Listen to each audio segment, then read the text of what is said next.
Assalomu alaykum hurmatli kuzatuvchilar.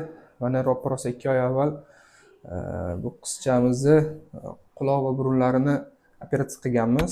Toshkent Lord Center jamoasi bilan Shahrisabz shahrida. Ko'rishingiz mumkin, nog'ora parda butunligi tiklangan. Qani qulog'ing ochildimi sal bo'lsa ham? Yana ham sekin-sekin yaxshi bo'ladi. Endi burunlarda vazotomiya jarrohlik amaliyoti bajarilgan. Burunlari ham ochib turibdi.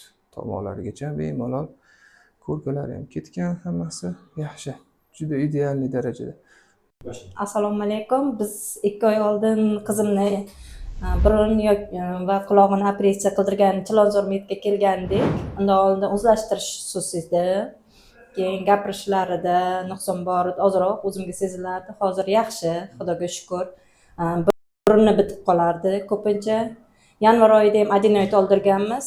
Shu yer bizga yoqqani uchun, ma'qul kelgani uchun yana kelib shu yerga murojaat qildik. Hozir Xudoga shukr, qizim ancha yaxshi. O'zlashtirishida ham, o'qishida ham, burunlari ham, hamma narsasi Xudoga shukr yaxshi. Sizlarga rahmat.